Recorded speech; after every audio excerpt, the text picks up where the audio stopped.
Entonces vamos a iniciar. Dice así la palabra del Señor. Aconteció en los días que gobernaban los jueces, que hubo hambre en la tierra, y un varón de Belén de Judá fue a morar en los campos de Moab, él y su mujer y 2 hijos suyos. El nombre de aquel varón era Elimelech, y el de su mujer Noemí, y los nombres de su hijo eran Mahalón y Kelión, efrateos de Belén de Judá. Llegaron pues a los campos de Moab y se quedaron allí. Y murió Elimelech, marido de Noemí, y quedó ella con sus 2 hijos, los cuales tomaron para sí mujeres moabitas. El nombre de una era Orfa y el nombre de la otra era Ruth. Y habitaron allí unos 10 años y murieron también los 2, Mahalón y Kelión, quedando así la mujer desamparada de sus 2 hijos y de su marido. Vamos a orar, hermanos. Padre Santo, Señor nuestro, cuánta gracia te damos de poder estar aquí en tu casa y poder desarrollar la palabra. Gracias, Padre, porque tú nunca nos dejas sin una confrontación y una exhortación que ayude a cambiar nuestras vidas. Padre, yo te ruego que el Espíritu Santo nos ayude a poder comprender lo que vamos a estudiar hoy, que todas las decisiones tienen consecuencias. Toda decisión tiene consecuencias.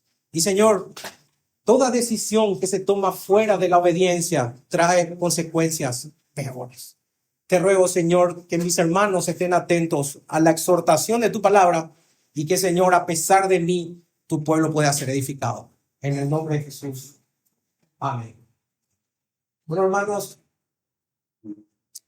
quizás no se den cuenta, pero a diario, todos los que estamos aquí tomamos muchísimas decisiones. Yo quiero que atiendan este dato que le voy a leer.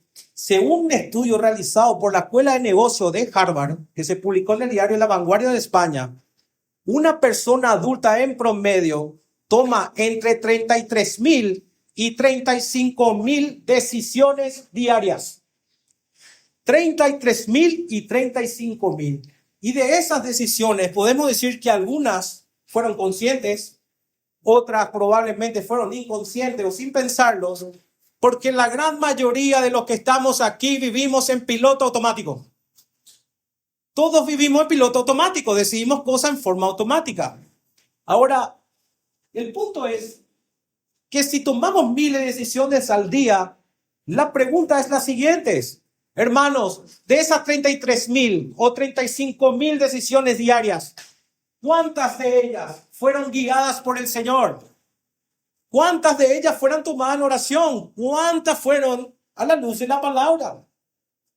Si somos sinceros, creo que todos estamos aplazados en esa materia y diremos que muchas de estas decisiones se basaron más en nuestro propio criterio, en nuestro propio instinto, que en la confianza del Señor. Y hermanos, y esa es la razón por la cual vienen situaciones poco agradables a tu vida. Hermano, esa es la razón. Tomar decisiones fuera del Señor. Spurgeon decía, cuando confiamos en nuestra propia sabiduría, dejamos de apoyarnos en el brazo del Señor y pronto sentimos el peso de nuestra necedad. El punto es ese, hermanos. Tomar decisiones fuera de la voluntad. Pronto vas a sufrir el peso de tu necedad. Pero el punto más candente de todo esto es que, lejos de reconocer nuestro error y lejos de arrepentirte de tus malas decisiones, lo que solemos hacer o lo primero que hacemos es apelar a la soberanía de Dios. Y decimos lo siguiente, como una especie de consuelo para dormir tranquilo en el pecado. Y decimos, Dios tiene el control. Dios tiene el control. Por algo permitió esto. Y no nos humillamos delante de Él diciendo, Señor, yo me he equivocado. Señor, yo me arrepiento de mis decisiones. Y como nos reconocemos, no hay cambio de vida. Si no se reconoce, si uno no se humilla delante del Señor, no hay cambio de vida. Hermanos, si no reconoces y apelas a la providencia de Dios o como una especie de amuleto para tener un consuelo donde tu mente lo puedas poner en la almohada tranquilo y dormir, estás más utilizando una de las doctrinas más poderosas de todas. que debería llevarte a la humillación y debería decir, Señor, te pido perdón por mi decisión. Sé que tú tomas el control y que aún mi mala decisión no está fuera de lo que tú decides y de tu plan. Pero aún así, Señor, yo sé que he roto un precepto. El verdadero, hermanos, entendimiento de la soberanía de Dios no te va a producir comodidad espiritual. Es al revés. Si entienden que Dios es soberano, van a sentirse incómodos. Si entienden que el Señor está en todas partes, van a pecar menos. Porque van a empezar a tener una conciencia de quién está ahí. Entonces, esa doctrina lo que va a producir en nosotros es humillación y obediencia. Porque, hermanos, entiendan esto. El hecho de que Dios reine sobre todas las cosas y el hecho de que nada lo que ocurre en este mundo fuera de su voluntad ocurra, eso no te exime ni me exime de la responsabilidad de las decisiones. Hermanos, quiero decirte algo que quizás te choque el día de hoy, pero eres responsable de todo lo que haces. Absolutamente responsable. Y el hecho de que tengamos un Dios soberano no nos exime de la responsabilidad. Al contrario, lo afirma. Calvino decía en su institución, miren lo que decía, la providencia de Dios no destruye la responsabilidad del hombre, sino que la establece. Fíjense bien, no la destruye, sino la establece. Aún nada sucede sin la voluntad de Dios. El hombre no queda libre de culpa cuando obra mal. Y es un correcto equilibrio entre lo que es la responsabilidad del hombre y la soberanía de Dios. Si bien Dios es soberano por sobre todas las cosas, nada ocurre sin su voluntad. Eso no te exime de ser responsable delante de Dios. Dios no te obliga a pecar, Dios no te obliga a desobedecer, sos vos el responsable, pero aún tu error está dentro de su plan. Amén, hermanos. No utilicen entonces la doctrina de la soberanía de Dios como un consuelo para sus mentes. Más bien aprendan a verlo como algo que te humilla para buscar al Señor. Porque las Escrituras nos enseñan, hermanos, que toda decisión nuestra brota del corazón. Toda decisión que tomamos, 33,000, 35,000 por día, todas brotan del corazón. Todos brotan de tu voluntad. Por ende, siempre vas a elegir aquello que más te atrae en el momento. La elección es así, nace de tu corazón y elegir lo que más te atrae en el momento. O aquello que te parece más seguro, o aquello que más te promete. Y finalmente aquello que más te motiva. ¿Qué es lo que más te motiva? ¿Qué es lo que más le motiva? Finalmente van a decidir en parte eso. Por tanto, debo decir enfáticamente que ningún ser humano peca por obligación o por accidente. No existe tal cosa como me tropecé. Existe, pequé porque quería. No es un accidente, es una decisión. Pecamos porque lo deseamos hacer. Ese es el problema del hombre. Su naturaleza es esa, desea pecar.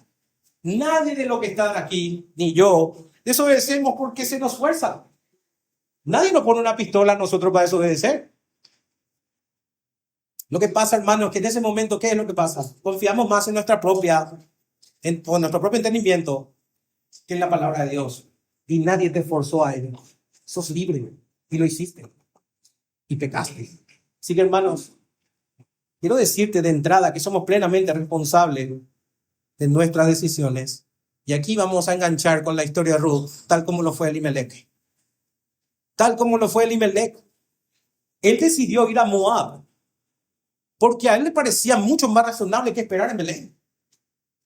Huir de la situación le pareció mucho más práctico que confiar en la providencia del Señor. Y movido por un pensamiento así, tomó una decisión que trajo finalmente dolor, pérdida y vacío familiar. Su historia entonces, empezando del versículo 1 al 5, pónganlo como título, un recordatorio de que cada elección sí tiene una consecuencia.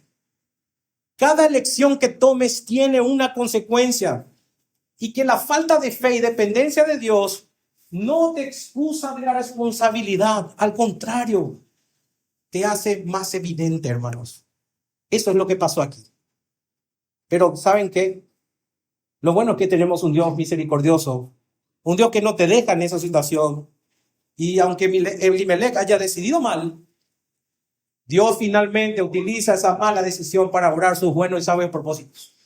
Hermanos, que decidan mal No lo tome como justificación, sino arrepiéntete de tu error, pero entiende que ese error está dentro del plan de Dios. Nada escapa de su voluntad, pero tómalo como una humillación y no como un consuelo. Así vas a entender correctamente la soberanía de Dios y la responsabilidad del hombre. Porque Dios lo que va a hacer aquí es agarrar lo malo y de lo malo sacar lo bueno, demostrando que su plan sigue avanzando. Por más de que este mundo esté en detrimento, por más que las cosas estén mal, sepan, hermanos, que el plan de Dios sigue avanzando. Aunque falles, aunque caigas, aunque peques, Dios sigue avanzando. Porque su soberanía siempre, hermanos, siempre obra para redención y vida. Dios no para.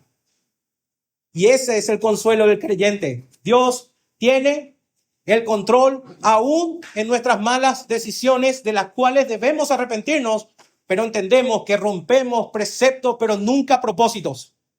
Rompemos preceptos, nunca propósitos. Amén, hermanos. Dios es soberano. Así que el día de hoy, con la ayuda del Señor, quiero dividir en 4 puntos el sermón para que podamos entender un poquitito más y entender la disciplina de Dios, cómo las decisiones traen consecuencias, decirte que Dios sigue siendo soberano en nuestros errores y finalmente que toda historia apunta a Cristo. Amén. Vamos al primer punto, la disciplina de Dios. Dice los versículos 1 y 2 del capítulo 1 de Ruth. Aconteció en los días que gobernaban los jueces que hubo hambre en la tierra y un varón de Belén de Judá fue a morar en los campos de Moab. Él y su mujer, 2 hijos suyos. El nombre de aquel varón era Elimelech y el de su mujer era Noemí. Y los nombres de su hijo eran Mahlón y Kelión, efrateos de Belén de Judá. Y llegaron pues a los campos de Moab y se quedaron allí. Hermanos, como dijimos el domingo pasado, lo primero que el Espíritu Santo hace al iniciar el libro de Ruth es darnos una descripción espiritual del momento. Es ponerte en contexto, en el contexto de cómo se va desarrollando esta historia. Nos dice en los días que gobernaban los jueces. Entonces hay una pregunta lógica. ¿Cómo eran esos días, pastor? ¿Cómo eran esos días? Hermanos, esos eran días de crisis, eran días de confusión, eran días de desorden, eran días de severos problemas políticos y lo peor de todo, eran tiempos donde el pueblo se alejaba constantemente del Señor. O sea, durante ese tiempo, a todos aquellos que han leído Jueces, y les invito a que lo hagan porque va a ayudar muchísimo a nuestro contexto, se repetía un ciclo marcado. Y atiendan este ciclo porque muchas veces puede identificarnos a nosotros. Lo primero que ocurría según el libro de los Jueces es que el pueblo pecaba. El pueblo pecaba y se alejaba del Señor. Y a consecuencia de ese pecado, el Señor enviaba un juicio. ¿Me siguen? Entonces Dios enviaba un juicio porque el pueblo pecaba. Pero ¿qué pasaba? Ese juicio era tan severo que el pueblo terminaba clamando a Dios. Y Dios en su misericordia, acordándose del pacto que hizo con Abraham, Isaac y Jacob, en su misericordia los libera levantando un juez. Como quienes, por ejemplo, tenemos Jefté, Gedeón, para que tengan un ejemplo. Eran jueces que se levantaban y gobernaban un tiempo específico en la era de Israel. Pero ¿qué pasaba? El pueblo era liberado y en ese tiempo que reinaban los jueces, reinaba la paz. Pero como todo en esta vida tenemos un tiempo, las personas mueren. Mueren esos jueces. ¿Y qué pasa con el pueblo? Nuevamente volvía al pecado. Entonces el ciclo se repetía una y otra vez. Y es por eso que la Biblia lo resume, que anoten en Jueces capítulo 21, versículo 25. En estos días no había rey en Israel. Cada uno hacía lo que bien le parecía.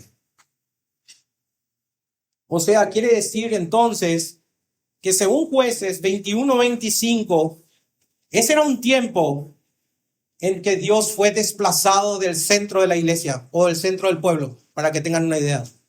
Ya no era entonces la palabra de Dios lo que gobernaba, ya no era su voluntad la que dirigía.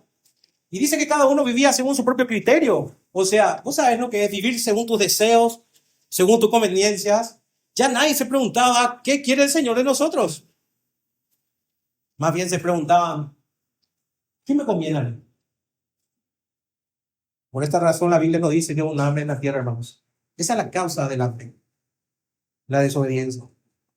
Porque en la Biblia, la hambruna es una manifestación del juicio de Dios.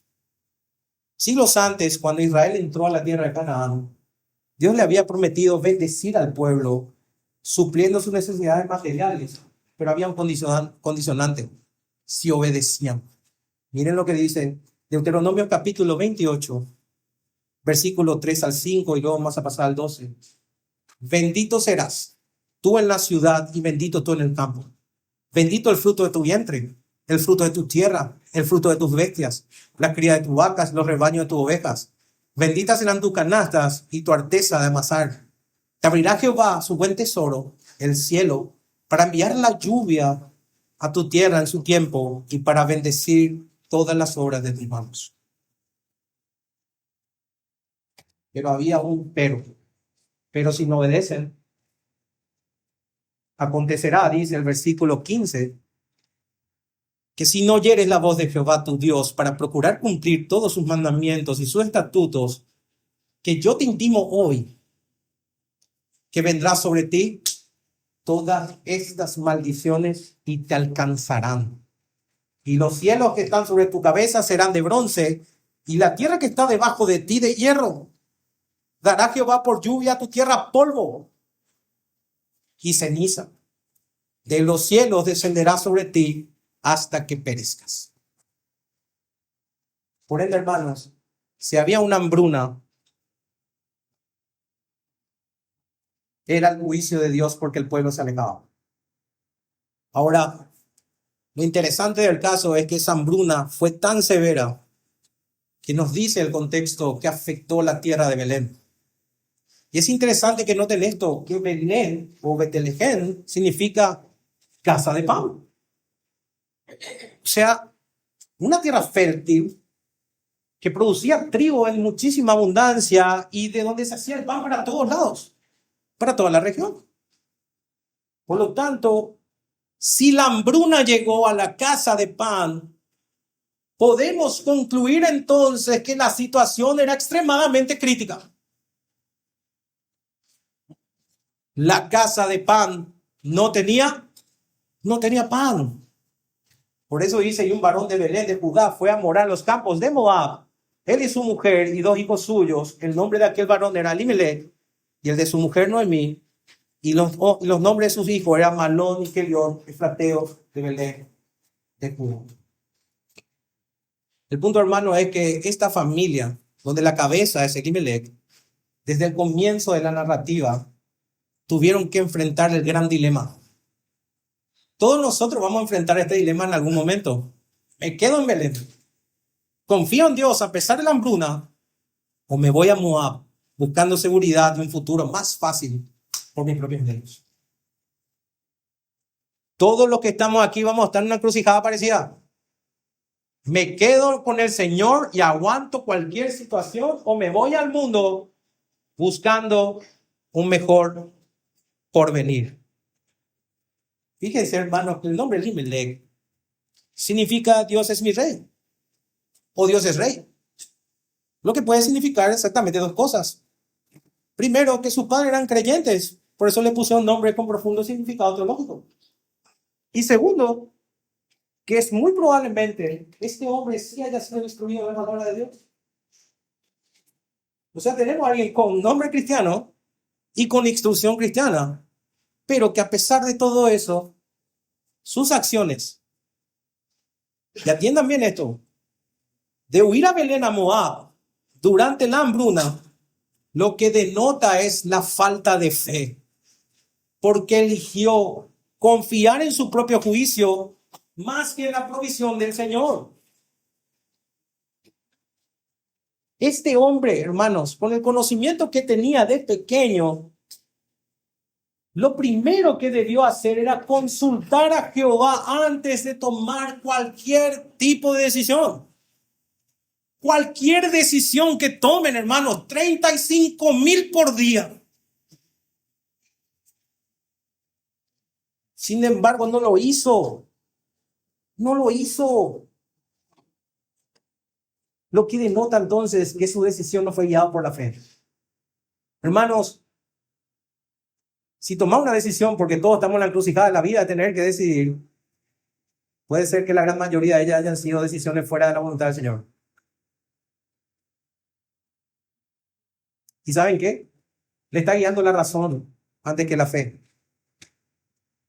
Porque esa decisión, si nosotros miramos el contexto, parece razonable. No hay acá que comer. Voy a buscar para darle de comer a mi familia. ¿Quién estaría en contra de una decisión como esa? Ninguno. Ninguno de los que estamos aquí. A este hombre le fue razonable ir a morar a los campos de Moab para que finalmente pueda encontrar un sustento material. Pero hermanos, lo que Elimelech vio no fue un detalle menor. Los moabitas, por la ciudad donde quería ir, no adoraban al Dios verdadero y eran enemigos del pueblo de Israel. Miren, la historia nos dice que los moabitas descienden de Lot, y vayan a leer en el Génesis y vean cuando salen de Sodoma y Gomorra y cómo después de que la mujer de Lot se convierte en una estatua de sal, sus dos hijas le emborrachan a él diciendo tendremos hijos para que la descendencia continúe. De ahí vienen los amonitas y los moabitas. O sea, había un vínculo familiar lejano, pero no había comunión espiritual. Sería como todos somos hombres, pero no todos somos hijos de Dios. ¿Entienden esa diferencia? Había un vínculo, pero no había una comunión espiritual. O sea, lo que te demuestra es que la cercanía de sangre no garantiza jamás la fidelidad a Dios. Padres, no se confíen porque su hijo de chico está en la iglesia. Eso no significa que crean. Eso significa que fueron instruidos en la iglesia. Algo muy distinto. Realmente tengan en cuenta ese dato. Cuando Israel, por ejemplo, otro dato que tienen que saber los moabitas, que cuando Israel salió de Egipto, la escritura nos dice que Moab no los ayudó en el camino. Todos los pueblos le ayudaban, menos Moab. Y para colmo, dice que contrataron a Balaam, a un profeta, para maldecir al pueblo de Israel. Más adelante, anoten el número 25, las mujeres moabitas llevaron a Israel a la idolatría. Así que no fue solamente un pecado moral, fue una apostasía espiritual. Apostasía espiritual, porque el pueblo, a raíz de eso, comenzó a servir a dioses falsos. ¿Y por qué pasa eso? Pregúntense, ¿por qué pasa eso? Porque Moab era un pueblo pagano. Moab era un pueblo que idolatraba a Quemos. Anoten, Jeremías 48:13. Entonces Moab se avergonzará de Quemos, como la casa de Israel se avergonzará de Betel, su confianza. Entonces era un pueblo idólatra. Recapitulando entonces, sale de la tierra del pan, donde estaba la bendición del Señor, y va rumbo a los enemigos del pueblo. Y miren más datos. En los tiempos de los jueces, Moab volvió a levantarse contra Israel. Según Jueces capítulo 3, el rey Eglón dominó al pueblo durante años, hasta que Dios lo libró. ¿Por qué? Porque si miramos el contexto, Moab fue un instrumento de disciplina cuando Israel se alejó del Señor. Y más adelante Dios lo castiga, porque más adelante, en el tiempo de la monarquía, pueden notar que Moab también fue enemigo. En los días del rey David fueron derrotados en batalla, demostrando así entonces que nunca fueron aliados espirituales del pueblo de Dios. Entonces, todos estos datos que yo le doy, ¿qué es lo que nos enseña? Hermanos, Moab no era simplemente un lugar geográfico en el mapa. Moab era un ambiente, era una cosmovisión de vida donde Dios no era honrado. Era un lugar donde se confiaban en ídolos. Era un lugar donde se vivía lejos del pacto. Moab representa al mundo sin Dios. Moab representa la tentación, la idolatría, la vida apartada del Señor. Así que cuando ven en la Biblia que Israel cada vez que se acercó demasiado a Moab, la consecuencia es que terminó debilitándose espiritualmente. Moab es mundo. Moab es el mundo. Cristianos, Moab es el mundo. Cada vez que te acercas al mundo, espiritualmente te debilitas. Moab parecía un refugio, pero siempre deben mirarle como una trampa espiritual. En Moab se te promete alivio, ciertamente, pero producía vergüenza. Se te ofreció seguridad, pero te trajo ruina. Por lo tanto, otra vez subrayo la idea. Ir a Moab significa ir espiritualmente al mundo. Moab es igual a mundo. Hermano, te pregunto, ¿cuántas veces hacemos lo mismo? Me refiero a consultar, me refiero a decidir, mejor dicho, sin consultar a Dios. Entiendan que para este hombre ir a Moab era razonable porque había comida, había trabajo y había estabilidad. Sin embargo, era una tierra pagana y no lo tuvo en cuenta. Era una tierra idólatra. Por ende, el precio que iba a pagar esta familia por su decisión y falta de discernimiento es muy alto. Hermanos, esa decisión para nosotros puede costar la vida eterna. Porque salieron de una hambruna material para entrar en una hambruna espiritual. Salir de un lado para entrar en otro. Quizás estés saciando la parte material, pero espiritualmente estás pobre. El punto es que nunca deben poner lo material por encima de lo espiritual. Ciertamente el pan que te puede ofrecer el mundo, quizás te sacie temporalmente. Pero solo la obediencia al Señor y la comunión con Dios sacia el alma y te trae paz. Entonces, cuando priorizas lo económico, cuando priorizas la comodidad, por ejemplo, o cuando priorizas la seguridad por encima de la voluntad de Dios, hermanos, yo te aseguro que vas a ganar el mundo. ¿Pero a qué costo? Perderás tu alma. Por eso está escrito, porque ¿qué aprovechará el hombre si gana todo el mundo y perdiere su alma? Hermanos, yo les ruego y exhorto que no permitan que las dificultades les nulen el juicio. Las situaciones no tienen que llevar a la desesperación, porque como vimos hasta ahora, las decisiones traen consecuencias. Este hombre, Elimelech, quizás tomó la decisión movida por la ansiedad de sostener a su familia, como un hombre proveedor. Pero hay un detalle que él no entendía. Él no comprendió el juicio de Dios. No entendió el juicio de Dios. Este hombre no fue capaz de discernir, y eso ocurre probablemente cuando te alejas de la palabra del Señor, dejas de orar, el discernimiento se apaga. No vas a poder discernir entre lo bueno y lo casi bueno, porque el punto no es lo bueno y lo malo, porque creo que todos aquí entendemos muy bien la diferencia entre lo bueno y lo malo. Pero lo que es difícil discernir entre lo bueno y lo casi bueno, que lo casi bueno termina siendo malo. Entonces este hombre quizás por la ansiedad fue movido, no consultó al Señor y por ende no comprendió el juicio. Este hombre no tuvo la capacidad de discernir que la hambruna era la señal disciplinaria del Señor. Porque como está escrito, porque el Señor al que ama disciplina y azota al que recibe por hijo. Entonces esa disciplina, hermanos, tenía un propósito. ¿Cuál es el propósito de la disciplina? Destruir a una persona. ¿Ese es el propósito? No. El propósito de la disciplina es llamarte al arrepentimiento y restaurarte. Esa es la disciplina del Señor. No es destruirte, es llamarte al arrepentimiento y ponerte a cuentas con el Señor y restaurarte. Pero para eso tenés que comprender que el Señor a quien ama, disciplina. Hermanos, te pregunto cuántas veces movido por el miedo o quizás la incertidumbre tomaste decisiones sin detenerte a considerar que Dios está obrando, incluso en medio de esa prueba tan difícil que estás atravesando. Si algo me enseñó estos 20 años de cristianismo es que todos los que estamos aquí, o estaremos actualmente en un conflicto, o estamos saliendo de uno, o estamos por entrar. Porque la vida, espinos y cardos, es lo que nos promete, y nada va a ser fácil. Porque en el momento de la caída, todo se corrompió. Todo es cuesta arriba.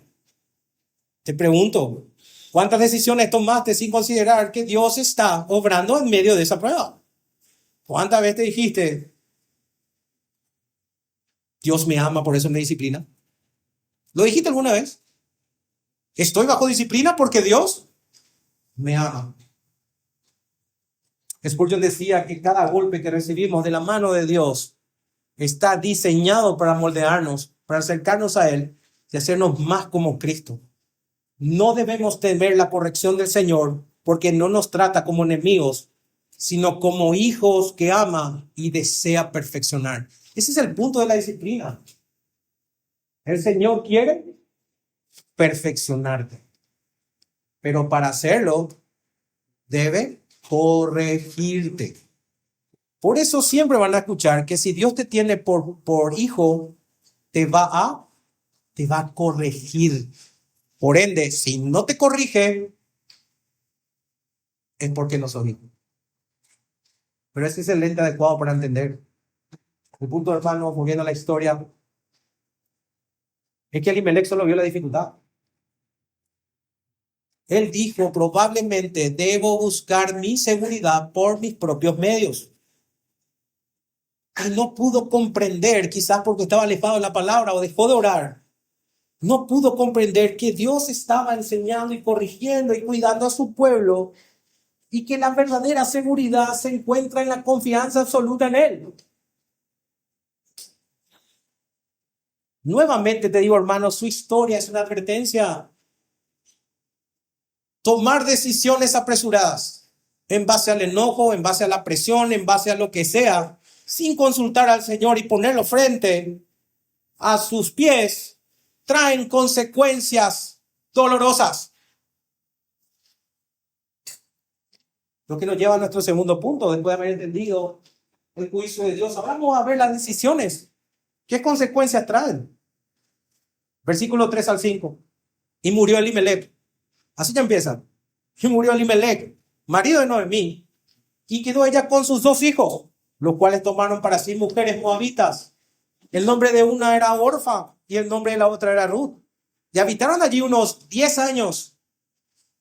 Y murieron también los 2, Mahalón y Kelión, quedando así la mujer desamparada de sus 2 hijos y de su marido. Hermano, la decisión ya fue tomada.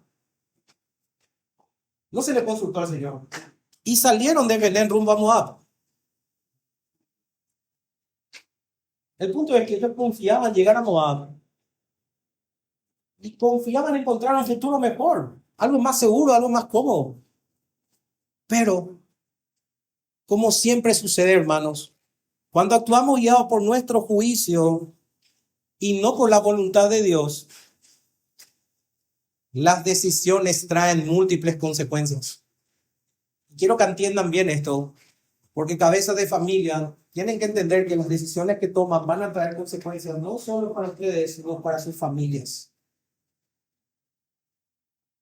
La primera, Elimelech muere. El texto no explica la causa de muerte, no lo dice, pero sí, el relato contextualiza su fallecimiento inmediatamente después de trasladarse a Moab, indicando que su muerte es consecuencia de una decisión. Un ejemplo muy cercano al caso de Elimelech lo van a encontrar justamente en el caso de Lot y su familia en Génesis 19, y les pido que vayan a leer eso, porque ahora voy a parafrasear ciertas cosas ahí. Lot decidió vivir en Sodoma, una ciudad conocida, porque hubo un conflicto entre Abraham y Lot, y Lot decidió ir a Sodoma. Decidió ir a Sodoma y Abraham se fue hacia el otro lado. Entonces Lot decidió vivir en Sodoma, una ciudad conocida por pecado. A pesar de la advertencia de Dios de no involucrarse con las tierras de los malvados. Y eso van a encontrar en Génesis capítulo 13, versículo 12 o 19:1. No se mezclan con los malvados. En el Nuevo Testamento sería, ¿qué comunión tiene la luz con las tinieblas? ¿Qué comunión tiene? Es lo mismo. ¿Qué comunión tiene? Pero a pesar de eso, Lot se fue a Sodoma y Gomorra. Y como consecuencia inmediata, miren lo que pasa. La ciudad fue destruida por fuego y azufre enviado por Dios. Y como consecuencia final, la esposa de Lot, cuando fue liberada, miró hacia atrás y se convirtió en una estatua de sal. Entonces, la supervivencia de Lot con sus hijas llevó a que ellas, por temor y desesperación, como le dije hace rato, cometieran el incesto con su padre. Le emborracharon tuvieron relaciones dando origen a los moabitas y amonitas, enemigos eternos del pueblo de Israel. Pero hermano, quiero decirle algo. Esta decisión ya empezó mucho antes, cuando Dios le dijo a Abraham, deja tu tierra y tu parentela y tu familia, y él le trajo a Lot. Entonces las decisiones tienen su consecuencia. Entonces Elimelech muere como consecuencia de su mala decisión. Él decidió abandonar Belén. Y esa decisión también afectó la vida de Noemí. Porque Noemí queda viuda en una tierra lejana. Completamente lejana. ¿Se imaginan lo que es para un israelita, encima mujer, quedar viuda en una tierra apartada? El punto no queda ahí. La segunda consecuencia es que sus hijos tomaron para ellos mujeres inconversas. Murió su marido. Ahora lo que vamos a ver es que sus hijos tomaron para ellos mujeres inconversas. Lo que la Biblia llama yugo desigual. En 2 Corintios capítulo 6, versículo 14, Pablo nos instruye y nos dice, no unáis en yugo desigual con los incrédulos. Y ese yugo desigual podemos llevar a cualquier cosa, pero específicamente aquí está hablando del matrimonio. No unáis en yugo desigual. Un yugo desigual es la unión de dos personas que tienen objetivos y creencias completamente distintas. Quiere decir entonces que uno cree en el Señor y el otro no cree en el Señor. Y eso en la práctica va a traer millones de problemas. Otra vez, las decisiones tienen consecuencias. Por eso nosotros a los hermanos solteros, hermanas solteras, le instruimos a que tomen esa decisión con detenimiento y con mucho conocimiento del Señor antes de dejar ir el corazón. Primero vean con los ojos de la Biblia, vean los parámetros bíblicos antes de soltar el corazón. Porque el matrimonio es un pacto, y un pacto del cual ya no se puede volver. Y vas a tener que llevar toda tu vida o como una bendición o como una carga. Pero el Señor dice, no unáis en yugos desiguales. En el caso de los hijos de Elimelech, ellos se casaron con mujeres moabitas o mujeres del mundo, extranjeras, alejadas de la fe de Israel. Así que estos hermanos no lo miren simplemente como un asunto de cultura o nacionalidad, sino una decisión que te puede alejar del camino del Señor y traer conflicto espiritual y familiar. Hermanos, cabeza de familia, padres, a ustedes les hablo. ¿Se dan cuenta que las decisiones de los padres y la exposición a un ambiente contrario a la palabra trae consecuencias? ¿Se dan cuenta? Yo les ruego que tomen decisiones responsables. La exposición al mundo y una decisión errada trae consecuencias. Y finalmente, como tercera, Malón y Kelión también murieron. Malón significa enfermo o débil. Kelión significa destruido o perezoso. En conjunto, esos dos nombres representan simbólicamente la historia de la familia. La historia de una familia débil, perdida y con consecuencias de vivir fuera de la protección y providencia de Dios. ¿Cuál es el resultado final? Noemí queda sin esposo, queda sin hijos, sin protección, sin futuro y con dos nueras inconversas, moabitas. Lo que le pasó a esta mujer es equivalente a lo que le pasó a Job. Te quedaste viuda, te quedaste sin hijo y con dos mujeres inconversas. Lo irónico es de todo esto, que la tierra que te promete vida te trae muerte. Nunca se olviden, hermanos, que hay caminos que al hombre le parecen derechos, pero su fin es camino de muerte.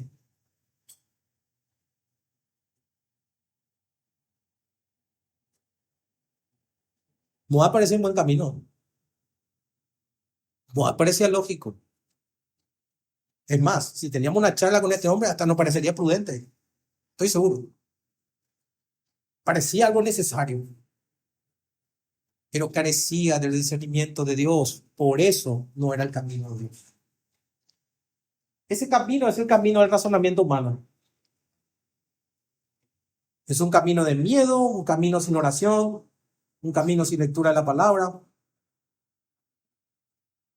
Y todo camino sin Dios, aunque al principio parezca correcto, ¿saben qué va a traer? Va a traer dolor. Y esto no solo pasa con el Elimelech. Esto pasa hoy. Quizás te pasó. A veces, por ejemplo, yo he escuchado hermanos que me han dicho, pastor, voy a aceptar este trabajo, aunque me aleje de la iglesia. Necesito. Es una oportunidad laboral. Y le preguntas, ¿hay iglesia? Y te dice, no. Pero no puedo dejar pasar esta oportunidad.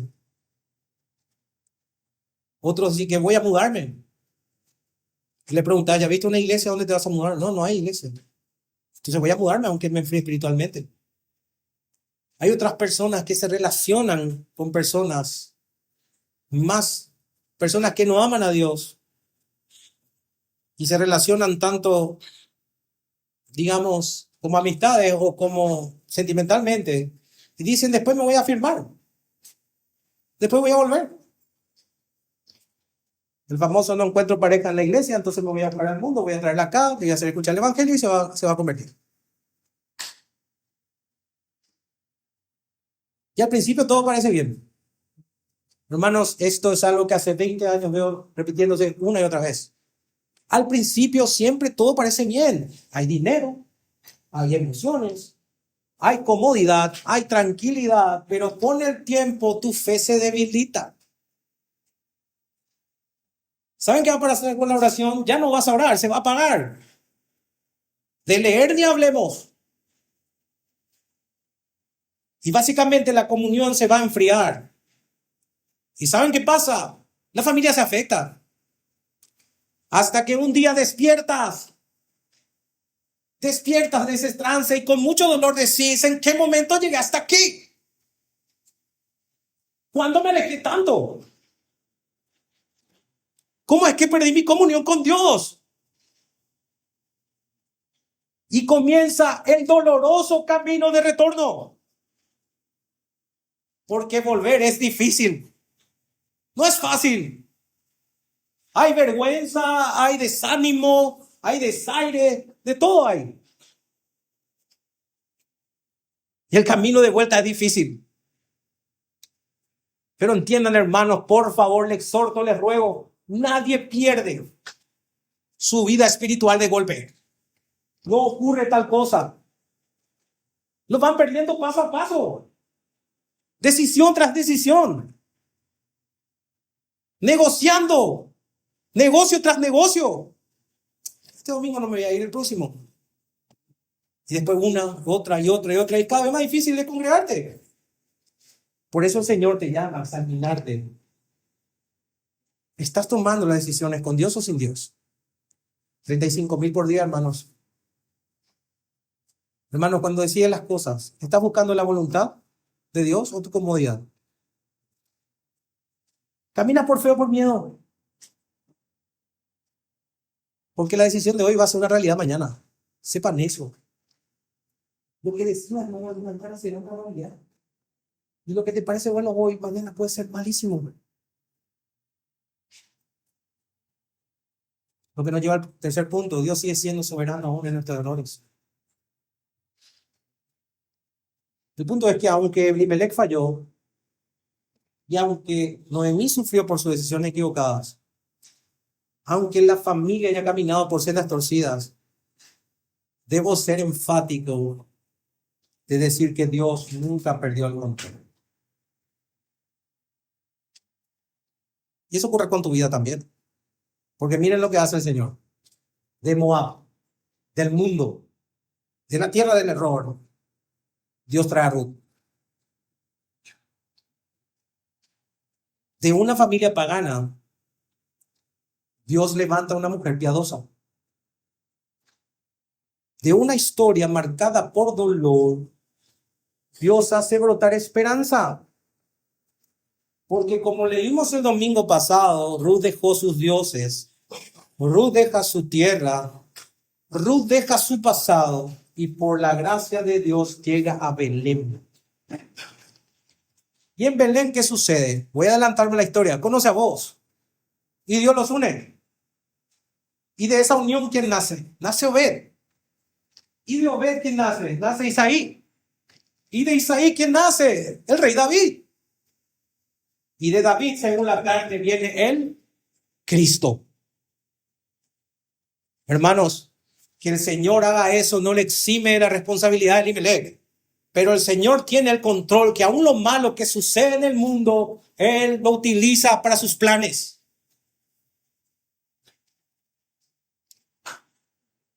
Del hambre puede salir la redención. Del error sale la gracia porque sobreabunda. Del dolor sale la salvación. De Moab viene el Salvador. Increíble es esto. ¿Quién puede hacer eso sino Dios? Hermano, recuérdate de dónde viniste. De Moab. Y de Moab el Señor te trajo. Como dice Pablo, oh profundidad de la riqueza, de la sabiduría, del conocimiento de Dios. Es impresionante lo que Dios puede hacer. Nosotros cada vez que vemos ruinas, o decimos, esa persona no tiene redención, o quizás decimos, él nunca se va a convertir. El Señor está obrando o viendo redención. Nosotros podemos ver fracaso, pero Dios puede ver un propósito. Nosotros vemos finales. Dios siempre ve un comienzo. Dios es un eterno presente. Nada le toma por sorpresa. Absolutamente nada. Hermanos, te reitero una vez más, y espero que se te fije. Hermanos, el ser humano rompe preceptos. Se te dice no robar y robas. Se te dice no mentir y mientes. El ser humano puede romper preceptos, puede fallar, puede equivocarse, pero nunca, hermanos, el propósito de Dios está en juego. Dios, su propósito siempre se cumple. Y al escuchar esto, espero que te llenes de gozo. Tal vez alguien aquí diga hoy, pastor, yo me equivoqué muy mal. Y tomé malísimas decisiones. Elegí mal y me alejé. Señor, yo fallé como padre, fallé como esposo, fallé como creyente. Y probablemente el enemigo te está susurrando en el oído, ya es tarde para vos, no hay nada que hacer, lo arruinaste todo, no hay nada que puedas hacer. Dios ya no te quiere usar. Dios ya no te quiere en la familia. Pero quiero decirte, hermano, y darte esperanza, que esta historia grita totalmente lo contrario. Si hoy te humillas delante del Señor, si en verdad te arrepientes, si vuelves al Señor, si confías de nuevo en su gracia, Dios restaura. Dios restaura. Dios puede sanar. Dios puede redimir. Él solo lo puede hacer. ¿Quieres que te diga más? Dios puede redimir. Pero comprende esto. Jamás justificando tu pecado. No se puede justificar los pecados. Dios en su santidad no lo puede hacer. Dios lo tiene que juzgar. Dios no aprueba tu error, pero sí quiere transformarte para su gloria. Nuestro Dios, hermanos, el Dios perdona, el Dios que restaura, el Dios que limpia y el que hace nuevas todas las cosas. Y aquí dice en Apocalipsis 21:5, yo hago nuevas todas las cosas. Así que, hermanos, de algo que se puede sacar aquí, nunca es tarde para volver. Nunca es tarde para arrepentirse mientras haya vida. Y nunca es tarde para comenzar de nuevo con Dios. Tienes que arrepentirte y volver. Porque el mismo Dios que transformó Moab en camino de salvación, puede transformar tu vida para su gloria. Y por medio tuyo, que otros progresen a la salvación también. Amén, hermanos. Otros se pueden salvar. Dios puede utilizar su vida para predicar no necesariamente de aquí, pero en su trabajo o en cualquier otro lugar donde tengan contacto con algún moabita. Como vamos a ver el capítulo siguiente, van a oír que el Señor bendijo nuevamente al pueblo y vienen caminando hacia aquí de vuelta. Amén. Ahora, como le dije en la introducción, toda la historia está apunta a Cristo. Así que así como Elimelec tomó una mala decisión que trajo consecuencias de muerte a su familia, nosotros automáticamente por la historia redentora tenemos que hacer esta conexión. Adán también tomó una mala decisión y como resultado la muerte entró a todos los hombres. ¿Ven la similitud? Desde ese momento dice la Biblia que por cuanto todos hemos pecado, todos hemos sido destituidos de la gloria de Dios. O sea, todos aquí en algún tiempo, como dice Efesios capítulo 2, estamos muertos en delitos y pecados y traído a nuestra historia, éramos moabitas igual que Ruth. En una tierra alejada, o como dice Efesios capítulo 2:12, éramos ajenos a los pactos de la promesa, siendo enemigos del Señor, siendo idólatras y merecedores de una justa retribución. Porque la paga del pecado es muerte. Y si todos hemos pecado, todos los que estamos aquí merecemos la muerte. Pero en medio de esa tragedia, esa historia trágica, o como algunos llaman el capítulo más triste de la escritura, que es Génesis 3, donde el hombre cae, en medio de eso el Señor trae esperanza antes del juicio. Y lo que hace es decir el protoevangelio o el inicio del evangelio como conocemos nosotros, que es Génesis 3:15, donde Él promete traer redención. El Señor promete traer redención por medio de la simiente de la mujer. Esa simiente, hermanos, que sería quien acabaría definitivamente con las obras del diablo. El Señor antes del juicio, antes de conferir el juicio al hombre por el pecado, le predica el mensaje del evangelio. Vendrá la simiente de una mujer y que pondrá fin a todo lo que el diablo ha hecho. Pero esta primero te dirán el calcañar, profetizando la cruz también. Y en la historia de Ruth lo que vemos, hermanos, conectando, es como Dios da continuidad a esa historia. Si uno estudia el Génesis, va a darse cuenta que José llegó a Egipto porque era algo que pertenecía a la promesa o al pacto que se hizo con Abraham. Pero cuando el Señor lo libera, te vas a dar cuenta de que el Señor le lleva para ser su pueblo especial. Y cuando el Señor le lleva para ser su pueblo especial, le da sus 10 mandamientos.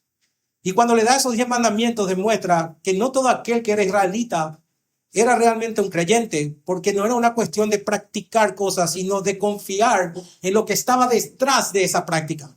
Por eso hablaba de circunciso de corazón. Y había un pueblo que realmente creía y confiaba. ¿Y en qué confiaba? Confiaba en la venida de la simiente de la mujer. Aquel que iba a venir a sustituir y pagar el precio por todos aquellos que creían en él. Entonces, esta historia te da una continuidad del desarrollo de ese plan de redención. Y fíjense en esto, una familia rota, en una tierra pagana, surge el hilo de gracia que finalmente conduce a la venida del Mesías. Hermanos, el hombre, todo hombre que hoy no cree está en Moab, alejado del Señor. Y todos nosotros como Ruth estamos destinados a la muerte. Todo aquel que no cree está bajo el juicio de Dios. Toda persona que no cree. Por ende es necesario que salgamos a predicar este mensaje. El punto, hermanos, es que las decisiones en Adán hizo que el hombre muera espiritualmente. Pero el Señor dijo que la gente se va a convertir ¿por medio de qué? Por medio de la locura de la predicación del evangelio. El Señor nos ha dado a nosotros el ministerio de la reconciliación. Y salimos nosotros a rogar como si fuera que Dios ruega, pero llamando a todo hombre a ponerse a cuentas con Dios, llamándole al arrepentimiento, poniéndole frente a la ley de Dios, demostrando que son pecadores, pero nunca incompleto. A eso también le sumamos gracia y le decimos, pero todo aquel que se arrepiente y verdaderamente cree será salvo y comienza el camino de vuelta hacia la tierra prometida. Hermanos, es nuestro deber mostrarles a los hombres que hay un redentor. Esta historia nos va a mostrar la redención por medio de un voz. Voz se llama el personaje, pero el voz perfecto ya vino. Ya vino el voz perfecto, el que pagó el precio y nos redimió del pecado. Así que, hermanos, si hoy entiendes que tus decisiones te trajeron hasta aquí, o que el pecado muchas veces te deja sin fuerza, o que el miedo te llevó por caminos equivocados, quiero que recuerdes una vez más: Cristo puede transformar tu historia. Ahora, debes arrepentirte. Debes entender que las decisiones que tomaste son equivocadas. Y ahí vas a entender que el Señor restituye y que aún luego de eso parte de Dios. Entonces, hermanos, ¿cómo aplicamos esto? La iglesia, ¿cómo puede aplicar esto? Hermanos, es importante que cuidemos las decisiones que tomamos como congregación. Así como Elimelech tomó una decisión que afectó toda la familia, nuestra decisión en la iglesia tiene consecuencias reales para toda la comunidad. El segundo punto que le diría a todos los que se congregan: evitemos el yugo desigual. Eviten el yugo desigual. Dios no aprueba el yugo desigual. Deben buscar unión en la fe y en la fidelidad. Una alianza y una decisión apresurada, sin ningún tipo de discernimiento más que la mente, puede alejarte de la iglesia y de la bendición de Dios. Tercero, yo creo que hay que confiar en la providencia de Dios. Aunque la iglesia enfrente dificultades, aunque la iglesia tenga limitaciones, Dios puede usar todas esas pruebas que vivimos para mostrar su gracia y su fortaleza a su pueblo. Ahora, ¿cómo se aplica esto en la familia? Padres, yo quisiera que sean conscientes de que sus decisiones impactan en la vida espiritual de sus hijos. Todos los que son padres. Y a los lugares que le exponen, traen consecuencias. Traen consecuencias. Familia, no descuiden la oración y la enseñanza de la palabra, porque hay cosas que parecen beneficios y hay buenas cosas temporales, pero que en el fondo pueden traer consecuencias devastadoras. Y en cuanto a la vida personal de cada uno, 33,000 y 35,000 decisiones por día. Es muchísimo. No sé si a mí no me abruma escuchar eso. Es muchísimo. Pero es necesario que evaluemos la mayor cantidad de nuestras decisiones a la luz de la palabra de Dios. Hacete esta simple pregunta: antes de decidir actuar, ¿esto honra a Dios? ¿Esto me acerca o me aleja de Él? Todas las cosas me son lícitas, pero no todas me convienen. Otros hermanos, no teman arrepentirse. No teman arrepentirse y volver a Dios si alguna decisión te ha alejado. La gracia del Señor sigue vigente para todos. Y recuerden, aunque hayan fallado, aunque hayan tomado caminos que parecían correctos, pero terminaron en dolor, quiero darte consuelo a tu alma. Dios sigue siendo soberano. Amén. Dios sigue siendo soberano. Vamos ahora.